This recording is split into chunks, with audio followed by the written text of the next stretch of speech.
Bonsoir à tous. Le Niger est aujourd'hui au cœur d'un nouvel affrontement diplomatique avec la France autour donc d'une ressource stratégique, l'uranium. Après des accusations de disparition et de vol, les autorités nigériennes ont fermement rejeté en milieu du mois de décembre toute mise en cause, rappelant un principe fondamental du droit international.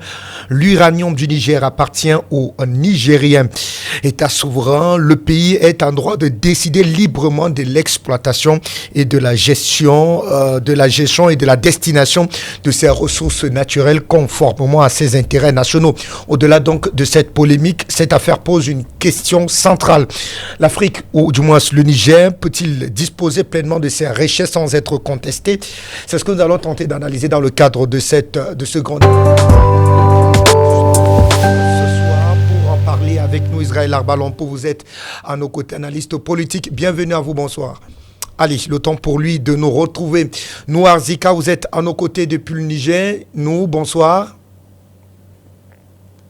Ils ne vont pas tarder à nous retrouver, nos invités, Israël Arbalompo, mais surtout nous, Arzika. Sur ce plateau central, il est à nos côtés, Jonathan Batengene. Merci également de nous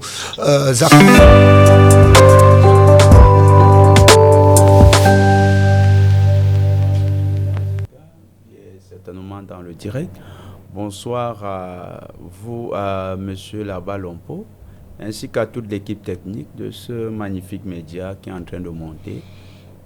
On espère que cette émission, le grand débat africain, va devenir un programme culte pour les panafricanistes, les vrais surtout. Merci à vous.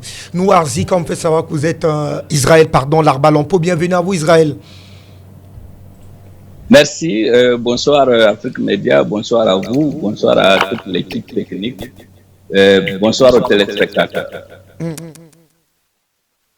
Lancer les hostilités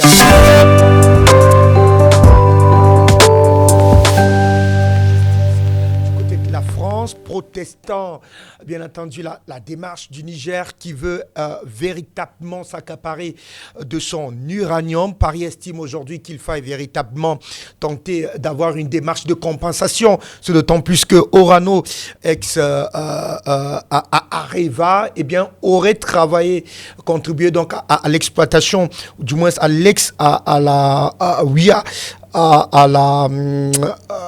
l'exploration de ces tonnes d'uranium qui ont donc été stockées il y a quelques mois du côté de la mine d'Arlit.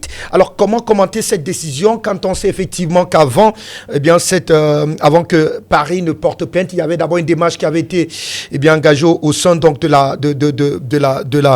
la CIARDI pour tenter effectivement d'imposer une forme de veto autour de l'uranium nigérien.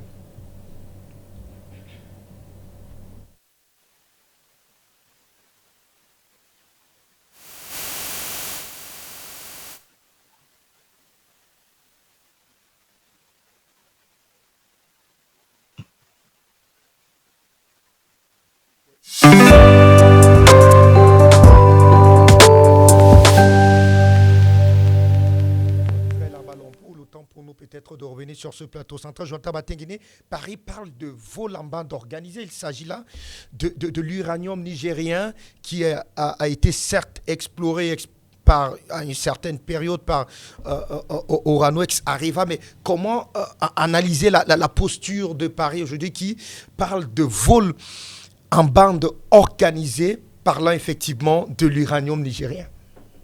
Déjà, c'est une allégation infondée, c'est un discours qui frise le dilatoire. C'est une volonté de masquer le poisson, de noyer le poisson, de donner l'impression que la victime est le bourreau et que le bourreau est la victime, donc d'intervertir les rôles. De manière historique, le pays qui pille l'autre, c'est la France. Orano et bien avant Areva avait signé avec le Niger un contrat injuste. Vous savez, les juristes ont pour habitude de dire qu'il y a des éléments qui peuvent entraîner la nullité du contrat. Dans les éléments qui entraînent la nullité du contrat, il y a les éléments sur la forme et il y a des éléments sur le fond. Dans les éléments sur la forme, il y a le respect d'un ensemble de détails de la rédaction administrative. Il y a les énoncés qui encadrent le contrat. Et si tous ces paramètres ne sont pas respectés, on peut attaquer le contrat en nullité. Il y a également qui sont les signataires.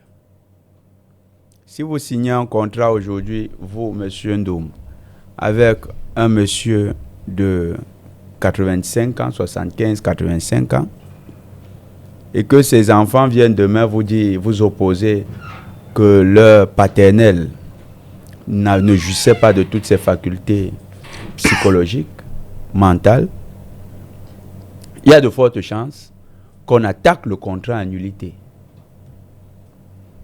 Je veux là poser le débat rien que dans le cadre juridique. Mais s'il s'agit des États, on dira qu'il y a de la continuité. Non, je commence par les éléments de forme. Ce que je dis là, ça ne vaut pas seulement pour les contrats civils. Ça vaut également pour les contrats entre les États. Il y a les éléments de forme.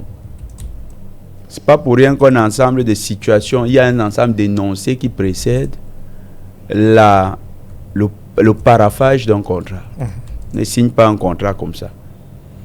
On crée les conditions de la signature du contrat et on signe le contrat. Donc, vous avez dans les éléments qui entraînent la nullité, la personne, la qualité de ceux qui ont signé le contrat. Dans le cas du Niger, est-ce que le contrat entre la France d'exploitation de l'uranium a été passé entre la France et les Nigériens? Je dis, est-ce que c'est un Nigérien qui avait signé ce contrat, le premier contrat entre Areva et l'État du Niger? Qu'est-ce qui vous le garantit? C'est des éléments qui peuvent d'abord attaquer. C'est là où vous comprenez que la France est dirigée par une bande de cancres. C'est des gens qui n'ont même pas conscience que les problèmes qu'ils suscitent peuvent les rendre ridicules au niveau international. Le Niger peut attaquer donc d'abord les éléments de forme. Maintenant, il y a les éléments de fond. Dans les éléments de fond, je vous prends le cadre d'un contrat. Vous voulez acheter un terrain. Nous sommes dans le domaine du foncier. Vous voulez acheter un terrain. Vous arrivez à Bonandior, ici à Douala. C'est au centre-ville. C'est le centre administratif de la ville de Douala, Bonandior. Vous avez un document cadre qui encadre les ventes dans le centre administratif. Ce document donne les prix reconnus par l'État. C'est-à-dire que c'est des prix en dessous desquels les ventes ne sont pas légales. Vous arrivez dans Bonandior, je dis quelque chose comme ça. La Mercuria prescrit que le mètre carré, c'est 5 millions de CFA. Et vous venez, vous trouvez quelqu'un qui a besoin d'argent dans les minutes qui suivent. Il vous l'achète à 2 millions. Vous l'achetez à 2 millions de CFA. Vous vous retrouvez avec 1000 hectares, ou disons 10 hectares. Et vous êtes heureux. J'ai fait une bonne affaire. Vous avez versé effectivement de l'argent, mais vous ne respectez pas les conditions de légalité du contrat. Parce que vous achetez la marchandise à moins que le prix, alors que le prix est garanti par l'État. Demain, si l'une des parties attaque le contrat, c'est-à-dire que si un membre de la famille, de celui de l'acheteur, attaque le contrat, il y a de fortes chances que votre contrat soit annulé. Les éléments de fond et les éléments de forme garantissent la validité d'un contrat. Donc, quand la France objecte au Niger qu'il y avait un contrat entre Orano et l'État nigérien, est-ce que l'État français s'est assuré que le contrat ait rempli toutes les conditions de légalité? Dans le contexte néocolonial, aucun contrat, je répète bien, aucun contrat ne respecte les conditions de légalité. Parfois, le chef de l'État qui signe le contrat, le signe sur la base de la contrainte.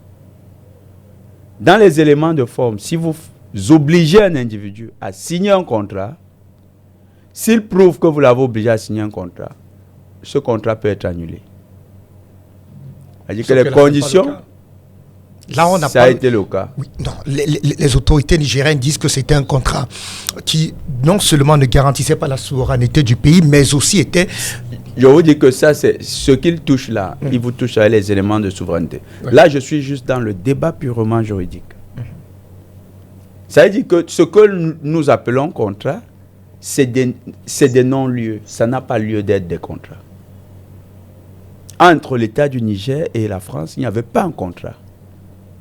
Quand on fait pression sur un chef d'État pour qu'on aboutisse à un contrat, même s'il signe, les conditions dans lesquelles il signe, il ne jouit pas de son indépendance. Quand on vous dit déjà qu'un contrat ne garantit pas la souveraineté, ça veut dire que celui qui signe n'était pas indépendant.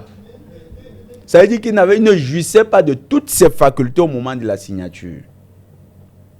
Entre autres facultés, sa propre sécurité n'était pas garantie.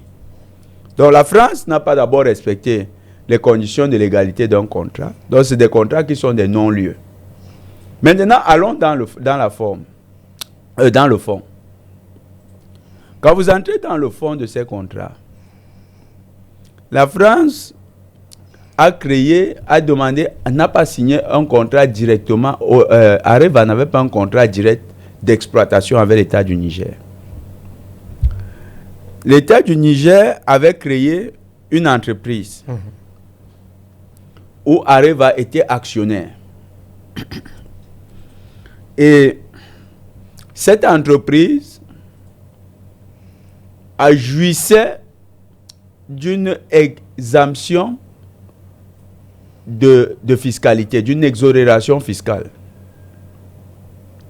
Cette entreprise vendait à Areva à 1 franc symbolique, ou bien cédait à Areva, puisque Areva était actionnaire dans l'entreprise qui était en fait, où l'État du Niger était actionnaire majoritaire. Et Areva étant actionnaire dans l'entreprise, Areva venait s'approvisionner chez cette entreprise, et c'est comme ça qu'Areva était juste la phase commerciale, traitement et commercial. Donc il conditionnait, traitait un peu l'uranium et commercialisait à l'international. Cette entreprise, c'est elle qui supportait les coûts d'exploitation. Et cette entreprise devait vendre à 1 franc symbolique à Areva. Ce franc symbolique là, c'était combien? Le kilogramme n'excédait jamais 3000 francs CFA. On allait de 500 francs CFA à 3000 francs CFA.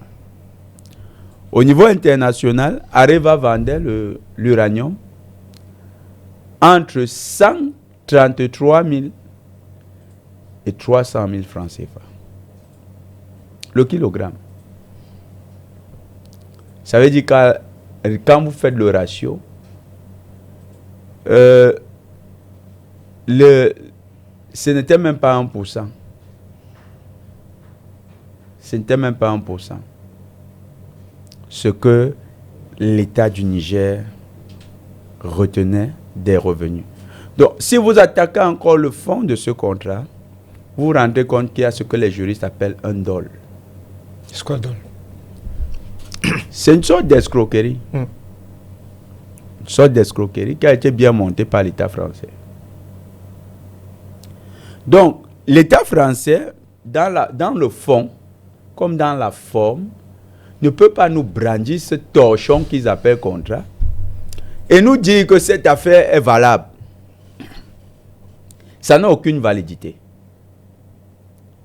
Maintenant, les autorités nigériennes qui ont attaqué cela du point de vue du droit international, avec les termes du droit international, on doit utiliser les concepts. Nous avons expliqué de manière simple pour que le citoyen lambda, pour que l'Africain lambda comprenne pourquoi l'État du Niger est en train de recuser ces soi-disant contrats, ces pseudo-contrats, et est en train aujourd'hui d'aller vers un nouveau modèle d'exploitation de son uranium. La France, nous, c'est ce qu'on appelle le dilatoire. La France crée, à partir d'un modèle qui lui est propre, un débat dans le débat. C'était une théorie d'un mafieux qui était ministre de l'Intérieur en France, s'appelait Charles Pasqua. C'était un mafieux, il était proche de la French Connection, qui était le réseau mafieux français par excellence, avec les Corses, les frères de Charles Pasqua eux-mêmes, les Corses, qui étaient les principaux activateurs, les principaux acteurs de cette mafia.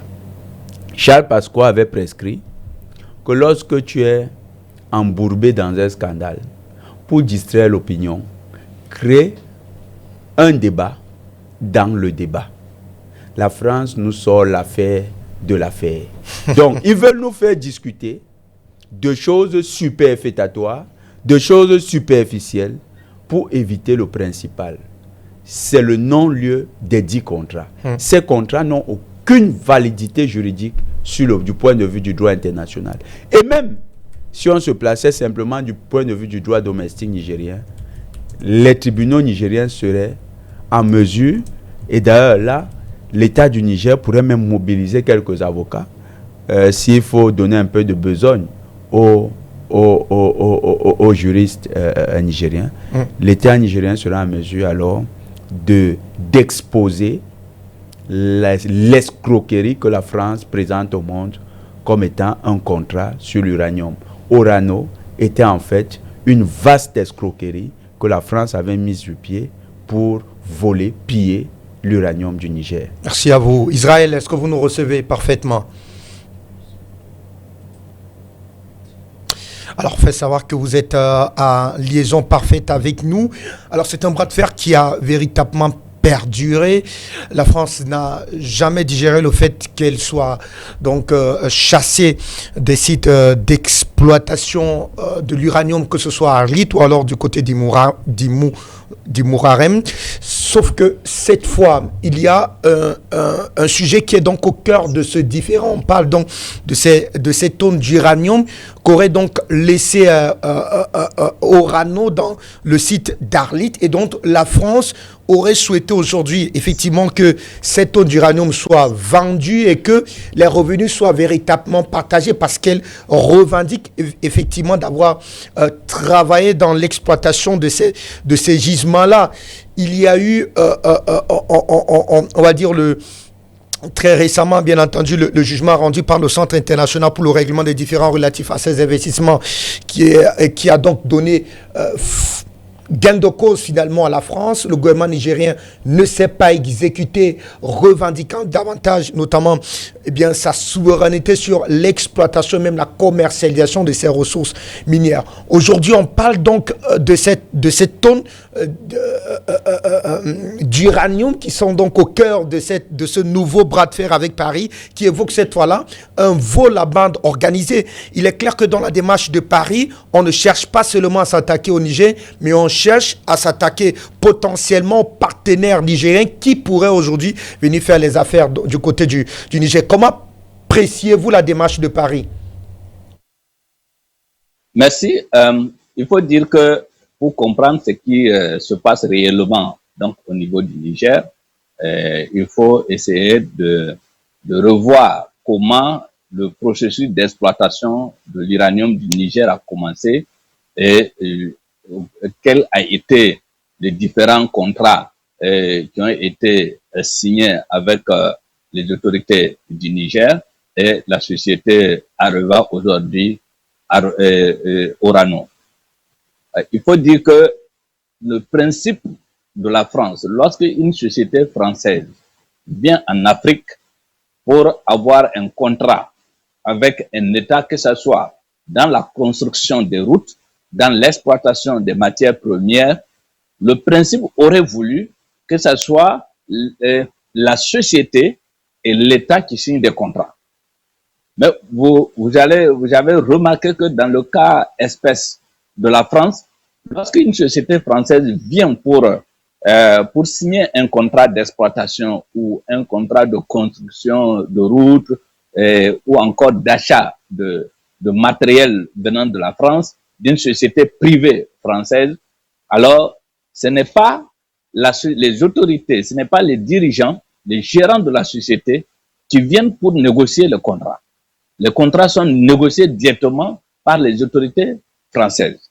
Et nous avons vu depuis le début de l'exploitation de l'uranium donc du Niger, la part du Niger était au début de 5%, et jusqu'en 2010, où le président Mamadou Tanja a tapé la main sur la table, où Nicolas Sarkozy était obligé de se déplacer au Niger pour retarder une sorte en fait, de sabotage donc, de la signature du contrat pour permettre à ce que le mandat de Tanja finisse, pour qu'il vienne, il puisse placer quelqu'un qu'il peut manipuler pour pouvoir signer le contrat. Alors, à l'époque, les réseaux sociaux n'étaient pas très populaires, et donc les informations restaient au niveau des médias classiques. Ce qui fait que le peuple avait été manipulé à l'époque lorsque Tanja demandait 3 mois pour pouvoir signer ce contrat-là avant de quitter le pouvoir. Alors, ils ont manipulé, ils ont fait tomber Tanja, et malheureusement pour eux, les autorités, les nouvelles autorités qui sont arrivées n'ont pas accepté céder la pression, et donc la France était obligée de revoir la part du Niger de 5% à 12%. Mais ce qui est ilirant dans ces contrats, il faut dire que quand la France signe, les autorités françaises viennent négocier un contrat, ils négocient que dans ce contrat, les sociétés françaises sont exonérées de toutes les taxes, la TVA exonérée, l'exploitation, le droit de douane sur les équipements d'exploitation, les commandes, les carburants, tout est exonéré. Donc, en réalité, l'État en question ne gagnait rien. Et même dans les 10% qui sont réservés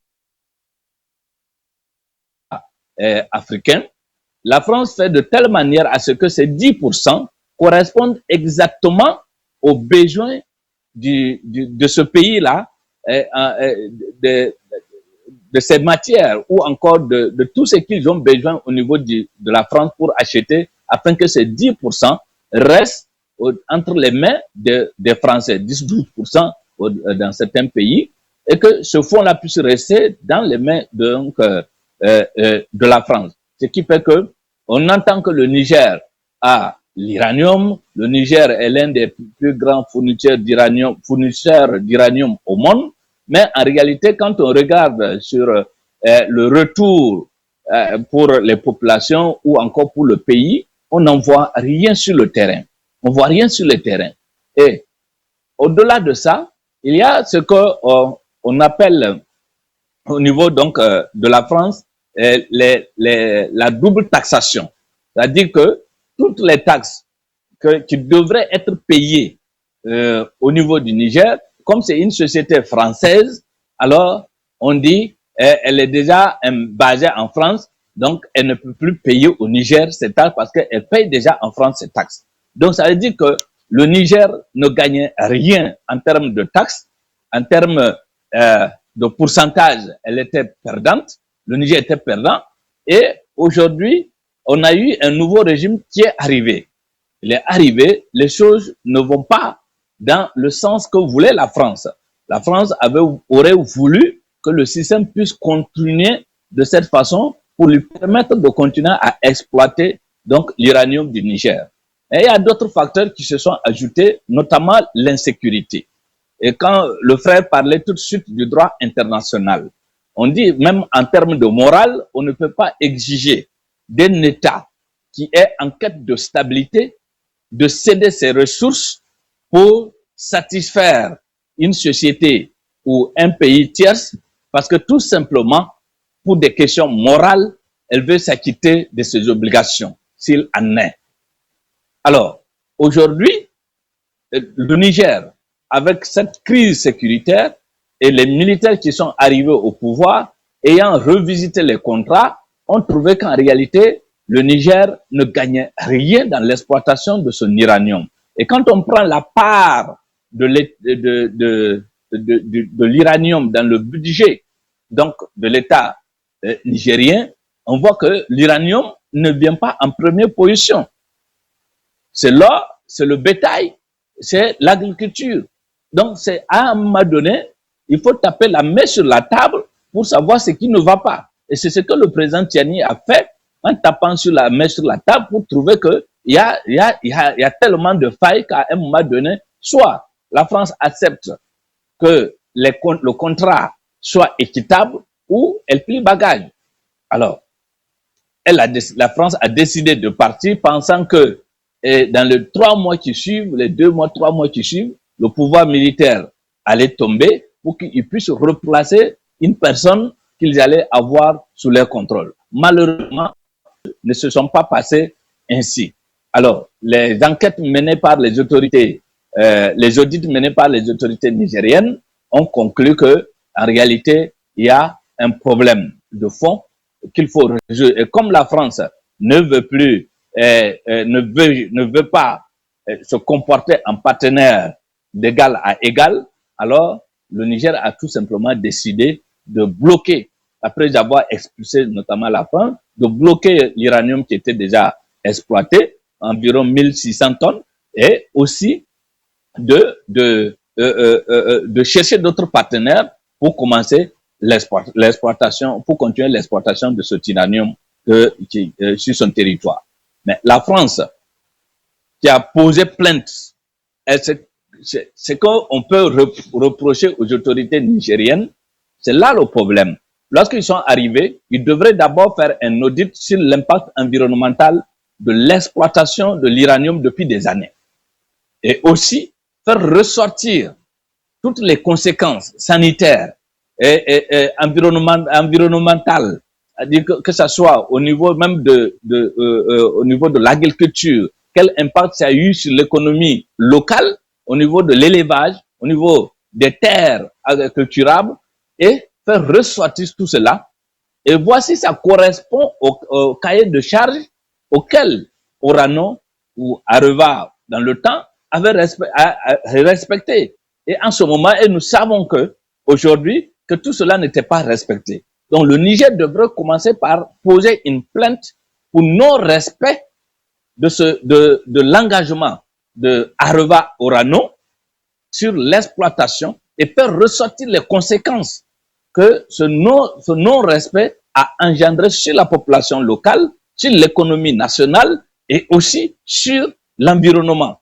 Et en ce moment-là, cette plainte qui allait générer des dommages et intérêts, la France n'allait pas avoir le courage de réclamer donc le blocus de ce uranium-là, qui injustement réclamé. Et pire, la façon de réclamer les qualificatifs montre effectivement, comme le disait le frère, et comme vous venez de le dire, que la France ne vient pas en tant que partenaire, ni en tant qu'ami pour arranger les choses, mais vient en tant que maître pour imposer sa volonté. Finalement, de marché de dupe, c'est d'ailleurs ce que vous avez tenté de soutenir tout à l'heure, mais dans son analyse, il pense qu'il y a eu peut-être une forme, peut-être pas de naïveté, mais le gouvernement nigérien n'aurait pas géré avec beaucoup de rigueur le dossier Areva au moment de la prise de pouvoir, parce qu'il fallait véritablement engager d'abord, premièrement, un audit interne afin de savoir véritablement qui a volé, qui a fait quoi, afin de mettre finalement la dite entreprise devant ses responsabilités. Est-ce que cela ne donne pas aujourd'hui, effectivement, cela ne justifie pas les manœuvres dont on voit Orano tenter d'engager aujourd'hui? On a évoqué tout à l'heure l'appel qu'elle a engagé, introduite auprès du CIARDI, et puis cette fois-là, une plainte du côté de Paris. Du moins, elle estime et veut véritablement faire croire aujourd'hui à l'opinion internationale qu'elle serait victime, parlant de la France, d'une forme d'acharnement de la part des autorités nigériennes. Vous savez, la France exploitait une mine d'or Connaissez quelle était la production d'Areva jusqu'en 2011? Personne ne peut avoir le chiffre officiel. D'ailleurs, le ministre de la Justice... De manière officielle, le ministre de la Justice dit d'ailleurs que la France minorait le tonnage d'exploitation chaque année. Oui, la France déclarait que Areva produit dans le monde 6 000 tonnes d'uranium. Dans les 6 000 tonnes d'uranium, ça c'est officiel, c'est les rapports d'Areva. 50% venaient du Niger. Donc 3 000 tonnes. Ça veut dire que 50% de la production d'uranium venait du Niger. Si vous prenez la tonne à 130 000, le kilogramme à 130 000 francs CFA, vous avez 390 milliards générés par Areva. Et quand vous prenez la méthode de paiement, c'est-à-dire il y a eu l'exonération qui date de l'accord de 1961, qui est la non-double imposition. Un accord encore injuste entre la France et le Niger, le Burkina, le Mali, un ensemble de pays. Le Burkina, ça a été dénoncé. Voilà. Tous ces pays ont dénoncé cela. Quand vous prenez l'accord de non-double imposition, vous avez des fuites de capitaux, et ce qu'on appelle généralement l'évasion fiscale. Et aussi, vous avez, avec 500 francs, quand vous êtes à 500 francs, vous êtes à moins de 1% de cette manne financière qui revient dans les caisses du Niger. Quand vous êtes à 3 000 francs CFA, c'est-à-dire le pic, l'année où la France a été très gentille, selon sa rhétorique néocoloniale, vous êtes à 2%, 2,3% précisément. Si le Niger fait effectivement un audit, le Niger, et c'est là où l'idée de M. Labalompo est très intéressante, le Niger va évaluer les manques à gagner. Depuis quasiment 1975. Depuis 1975 jusqu'à 2022. Et disons même 2022, parce que 2023, il y a la prise de pouvoir juillet 2023. Voilà. Donc, ils disent jusqu'en 2022. Vous prenez, nous avons essayé un petit calcul. Si vous prenez, disons, seulement les manques à gagner de 20%, 20% seulement, ça fait de l'ordre de 70 milliards seulement de 2000 à 2010. Vous êtes à 700 milliards de dettes que l'État français doit, qu'Orano doit, Areva doit à l'État du Niger. D'ailleurs, si vous allez jusqu'à 30, 40 ans, vous voyez que là, on rentre dans des économies d'échelle. On sera autour de 3 000, 4 000 milliards. Ce qui équivaut en dollars à près de 6 milliards de dollars. Ça, c'est ce qui est déclaré. Maintenant, si l'audit, d'après ce que notre frère Labalompo vient de nous dire, si l'audit va jusqu'à toucher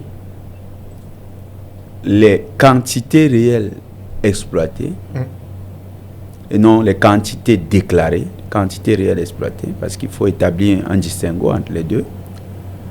Entre les quantités déclarées et celles exploitées. En partant sur des données obtenues par des canaux parallèles qui sont internes grâce aux documents de l'entreprise, vous pouvez vous retrouver avec cette somme multipliée par 10. Ça veut dire que sur 40 ans, vous pouvez vous retrouver avec environ 100 milliards de dollars.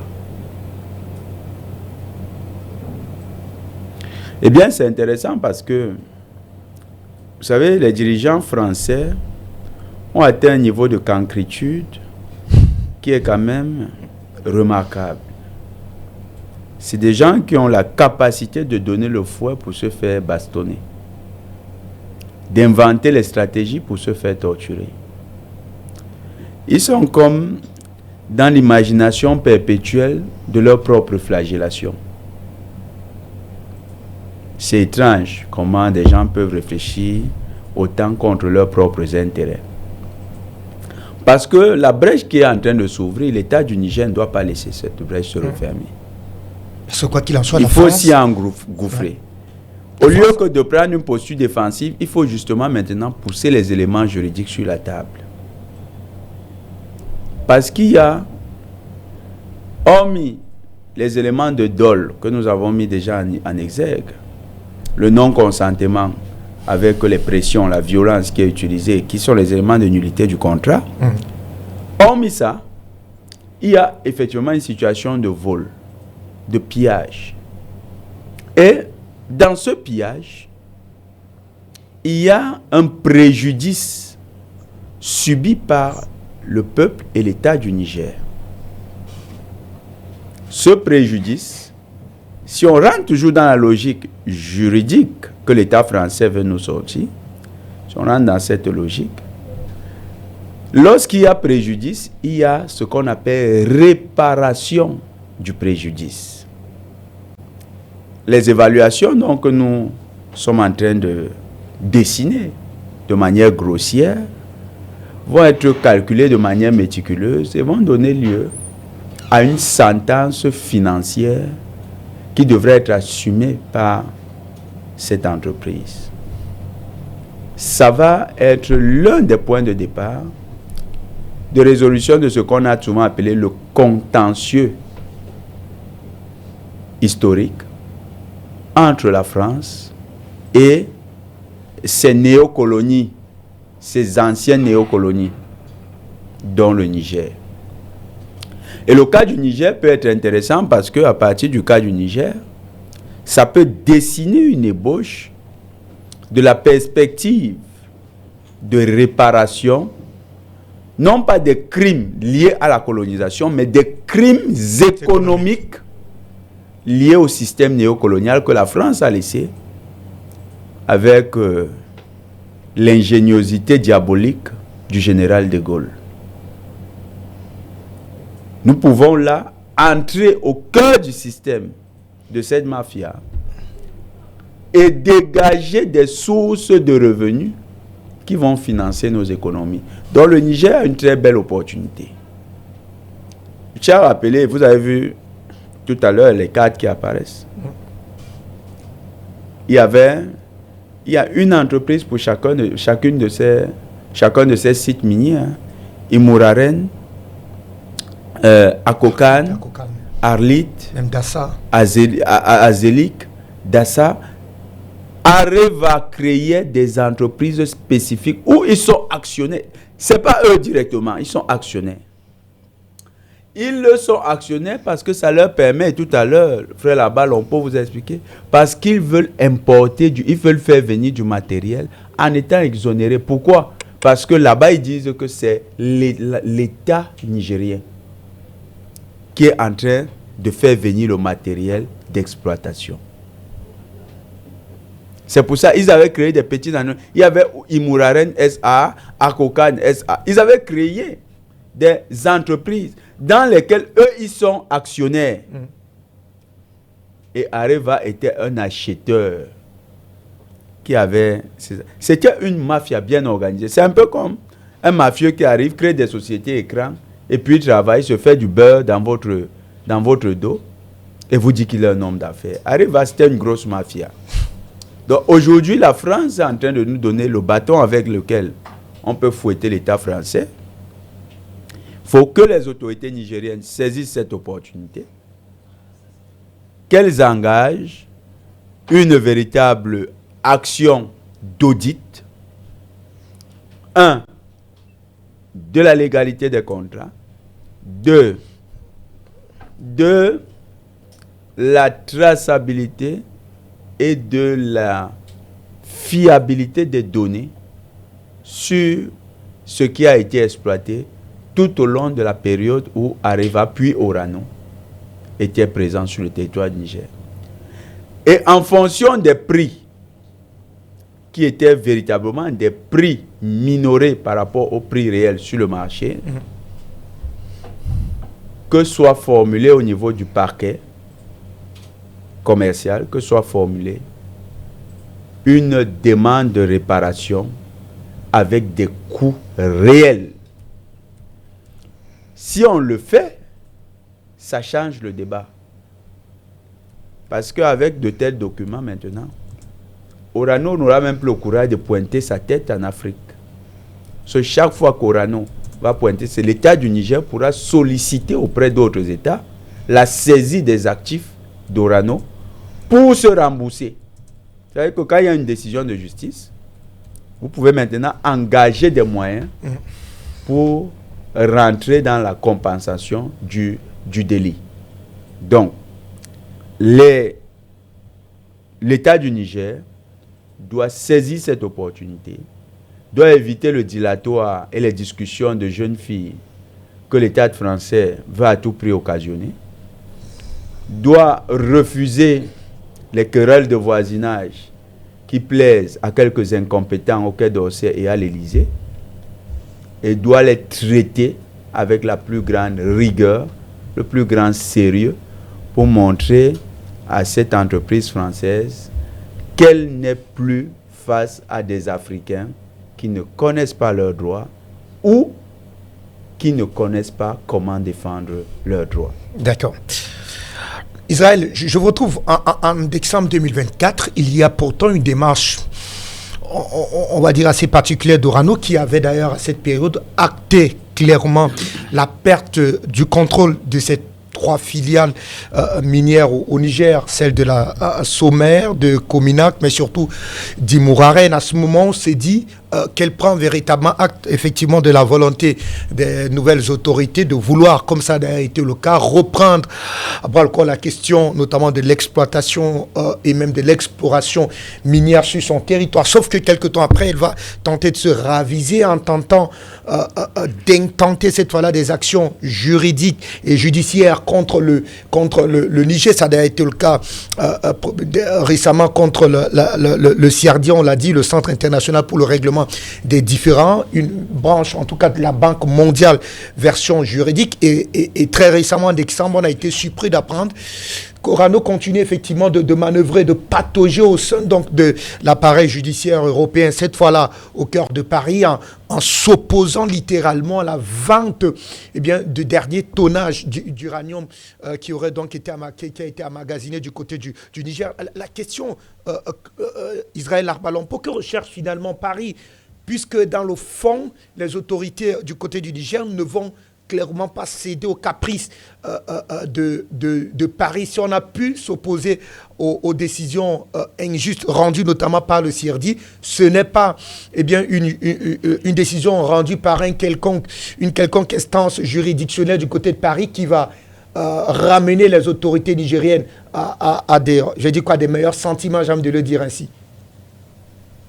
En fait, je pense que les autorités françaises, la société Orano, se sont rendus compte que leur action au niveau de la Banque mondiale ne portait pas fruit et que l'embargo qui a été lancé par les juridictions de la Banque mondiale contre l'État nigérien quant à l'exploitation ou encore à la vente de ce uranium n'a pas d'effet, et que le Niger continue donc de vendre ce uranium, ou encore, en tout cas, il y a des mouvements autour de ce uranium des mouvements qui sont au-dessus donc des compétences juridiques de la Banque mondiale, des juridictions de la Banque mondiale, qui ne peuvent pas avoir une action directe sur le terrain au niveau du Niger et même vérifier effectivement si c'est ce uranium qui sort ou c'est l'uranium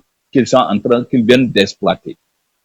Alors, ayant constaté cela, il est normal pour les autorités françaises de saisir leur propre juridiction pour se couvrir. Donc, je pense qu'il n'y a pas autre chose. La France n'a pas espoir que ce uranium-là va revenir à Orano ou à elle, la France, mais plutôt une sorte de protection pour faire comprendre aux populations que, en fait, à sa population, qu'elle n'est pas restée silencieuse et que elle est en train de chercher des voies et moyens pour résoudre le problème. Et vous avez aussi remarqué tout récemment que le même Orano s'est déplacé aux États-Unis et qui a signé un contrat de vente d'uranium avec les États-Unis. Il y a une chose qu'on a peut-être sauté. Il faut dire que avant 1972, toutes les matières premières qui étaient exploitées par la France n'étaient pas pesées à l'intérieur du pays. C'était convoyé en France pour être pesé et par téléphone ou par fax. On renvoyait aux autorités des pays africains pour leur dire, bon, lorsque nous avons exploité sur votre territoire, l'uranium que nous avons extrait dans votre pays, voilà le poids. C'était comme ça. Jusqu'à 1971, avec 72, avec le président togolais Faure Gnassingbé, qui a refusé que les matières premières de son pays ne peuvent pas aller en France, ça doit passer obligatoirement par la présidence. Où il y a eu un changement qui avait même affecté, c'est une parenthèse, qui avait même affecté donc la révision sur le franc CFA et tout ça, les accords sur le franc CFA. Alors, aujourd'hui, la France se trouve dans une position où elle se dit que elle est en train de perdre quelque chose qu'elle ne peut pas récupérer. Alors, Orano se précipite aux États-Unis pour signer un contrat avec les Américains pour leur vente de l'uranium, tout en sachant que la France, qui vendait l'uranium du Niger, n'a plus ce pouvoir de vendre cet uranium.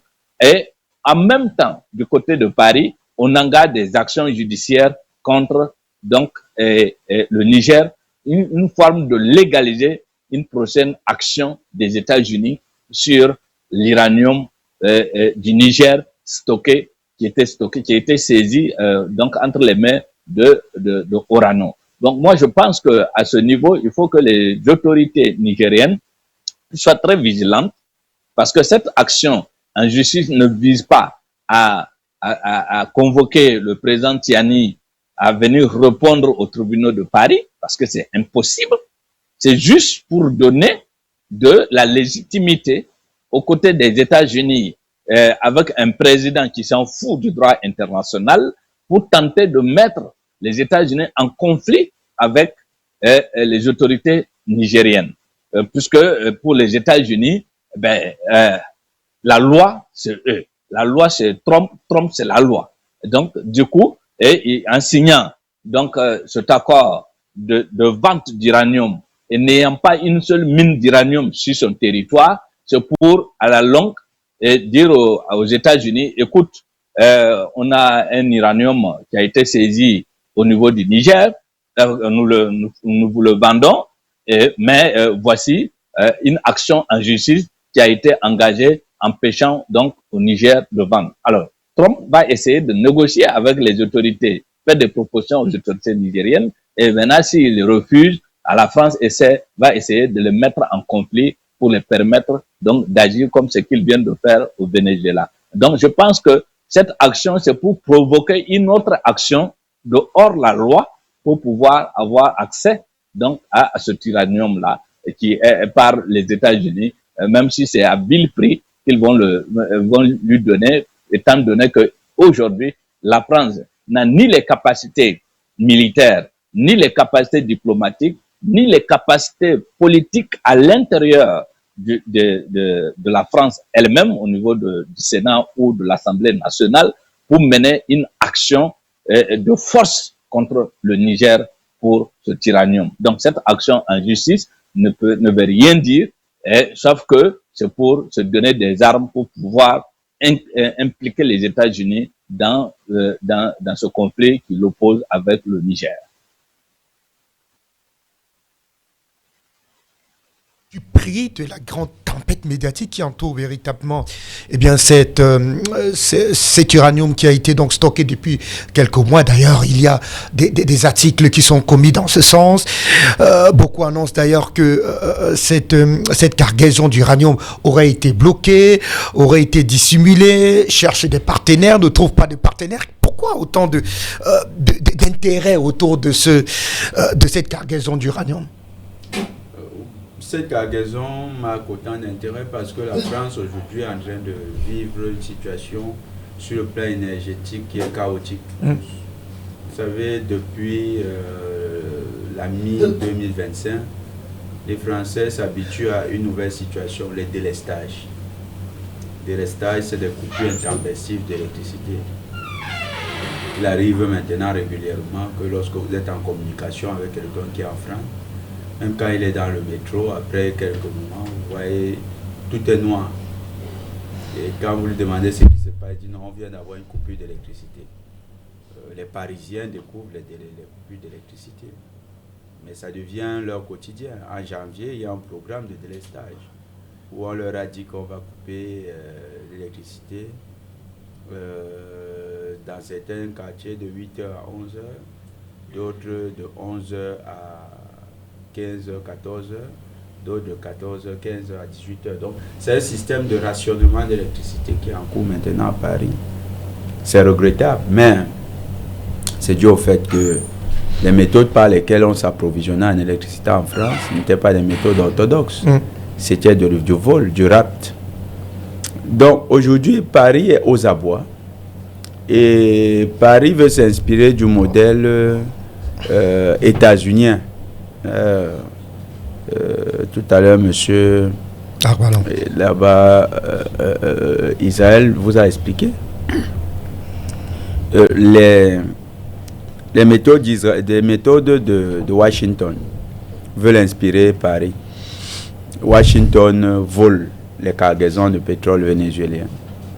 Washington veut voler les cargaisons de pétrole russe. On a vu dans le rapport de force que ce n'était pas le même. Quand ils ont pris 2 tankers russes, les Russes en ont pris 12 pour leur rappeler que même au bras de fer, vous n'êtes pas les plus costauds. Donc, c'est arrivé. Vous savez, Macron, c'est un gros gamin. Il a cette faiblesse de prendre ses rêves pour des réalités. Il pense que, comme il voit Trump faire, lui aussi peut se le permettre. Donc, il s'est mis en tête qu'il pouvait voler l'uranium du Niger. Mais actuellement, cet uranium ne peut pas être volé parce que il y a 2 navires chinois et russes qui sont arrivés proches du Togo. Donc, c'est pas avec leur petit navire tonnerre, leur petite frégate que la France va montrer les muscles. La Chine comme la Russie ont suffisamment d'expertise pour souffler des navires comme tonnerre en quelques secondes. Donc, les généraux français, qui sont quand même des hommes assez responsables, ils ont des enfants, des femmes. Ces généraux, très souvent, quand Macron a la faiblesse de s'égarer, il lui rappelle que, gamin, il ne faut pas aller dans ce sens parce que nous n'avons pas la puissance nécessaire pour gérer ce type de conflit. D'ailleurs, Philippe de Villiers est sorti encore il y a quelques jours pour expliquer que la France n'a pas la capacité de mener une guerre de haute intensité. Bon, il n'y a pas l'argent. Là, d'abord, commencer par là. Il n'y a pas l'argent. Vous n'avez pas d'électricité. Vous n'avez même pas... Si vous êtes en train de chercher l'uranium, ça veut dire que les fameux sous-marins nucléaires lanceurs d'engins, eux-mêmes, leur suivi en mer est compromise. Donc, aujourd'hui, la France se retrouve dans une situation où elle veut mimer la prédation états-unienne, mais la France n'a pas les moyens militaires d'une telle prédation. La France veut sauver sa situation énergétique. Je vous ai expliqué, la France actuellement, c'est les coupures d'électricité. Et puis les clients sont partis. Les clients partent. L'Union européenne qui, pour une bonne partie, les Britanniques prenaient de l'uranium en France. Tous ceux qui avaient un peu d'uranium là, ils venaient s'approvisionner en France. On se sont rendu compte que la France n'est pas un fournisseur. La France n'a plus cet uranium, bon marché. Bon, ils ont trouvé de nouvelles sources de débouchés, ce qui impacte maintenant l'activité commerciale d'Orano. Vous savez qu'Orano c'est une des entreprises phares du CAC 40, c'est-à-dire que les 40 plus grandes entreprises de France en bourse. Donc, ça fait que la France est en train de perdre une position forte sur le marché de l'uranium. La France n'est plus un acteur majeur du marché de l'uranium. Et dans cette folie de la défaite, cette folie de la déchéance, Macron veut jouer son va-tout. Voilà comment on peut comprendre ça. Mais ça ne peut pas marcher. Ça ne peut pas marcher. Les Nigériens, nous les encourageons à continuer à travailler sur la sécurisation des routes commerciales parce que l'uranium qui est commercial international, c'est l'une des principales sources de devises pour l'État nigérien. C'est aujourd'hui aussi un moyen par lequel le Niger peut envisager son autonomie énergétique.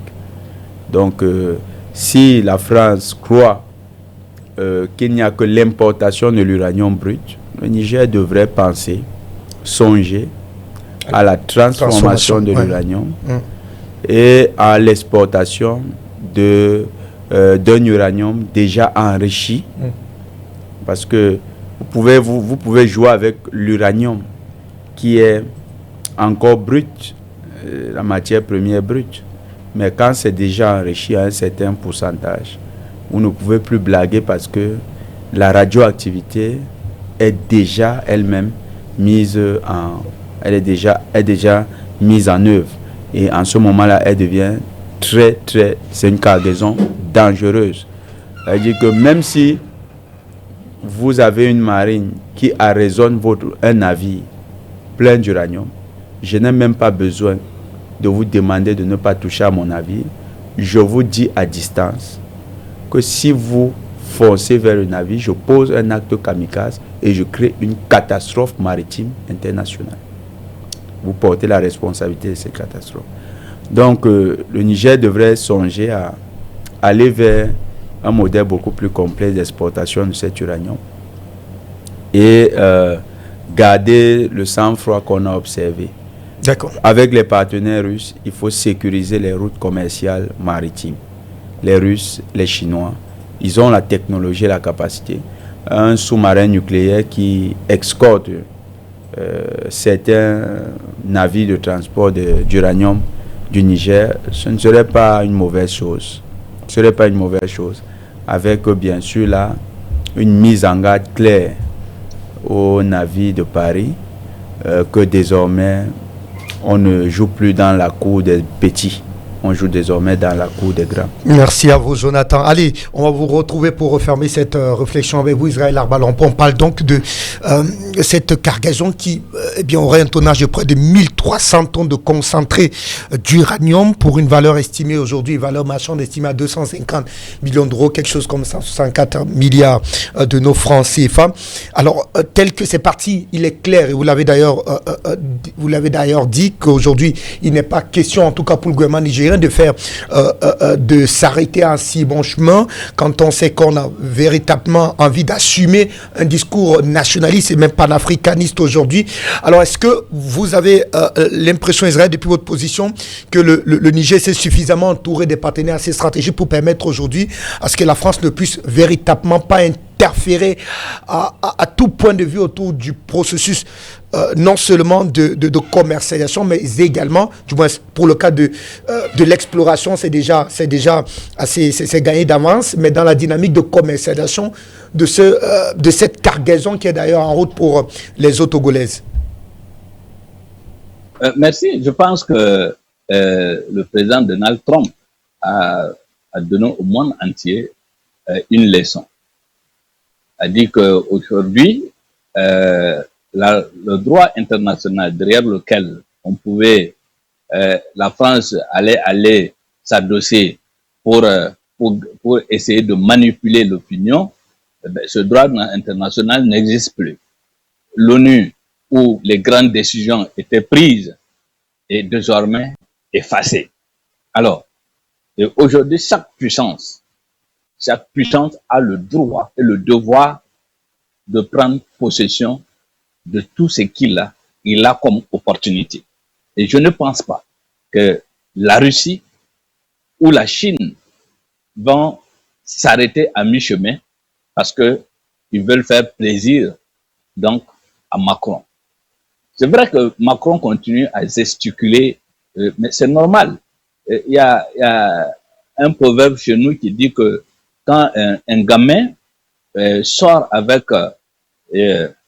une femme qui a l'âge de sa grand-mère, il finit par croire que sa partie intime est plus grosse que celle donc, de son père. Et donc, effectivement, c'est ce qui se passe avec Macron.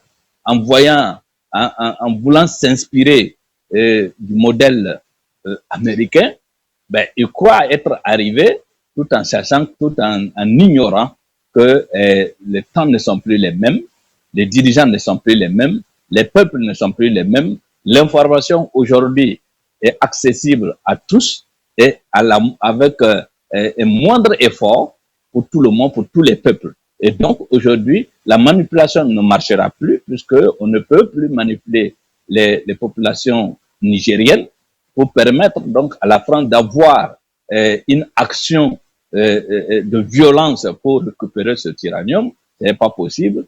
Avec la Chine, il est impossible, au cas où c'est la Chine qui prend ce tyrannium, il serait impossible pour France de faire blocus sur ce tyrannium, que ce soit avec la Russie, c'est encore pire. Et donc, je pense qu'on est à un niveau donné, à un stade où le nouvel ordre mondial qui est en train de redessiner chaque puissance doit s'affirmer et c'est ce qui est en train de se passer. Je pense que dans 2-3 mois, on va oublier cette histoire d'uranium parce que la France n'a aucun levier pour pouvoir récupérer ce tyrannium ou imposer quoi que ce soit au Niger ou à ses partenaires pour récupérer ce tyrannium. Donc, comme on le dit, le chien aboie, la caravane passe. Infiniment vous, cher monsieur, d'avoir disposé de votre temps, les faits de nous accompagner le temps de cette réflexion liée à cet autre bras de fer qui prise le gouvernement de la France et celui du Niger avec au cœur du conflit la question de l'uranium. Jonathan, merci également de nous avoir accompagnés. C'est moi qui vous remercie. C'est toujours un plaisir d'être en votre compagnie sur les magnifiques studios de ce nouveau média à qui nous souhaitons bon vent et surtout beaucoup de réussite. Merci à vous, amis téléspectateurs. Le rendez-vous étant pris très prochainement pour une autre réflexion liée peut-être pour des questions de souveraineté, toujours en direct d'Afrique Internationale. À très bientôt.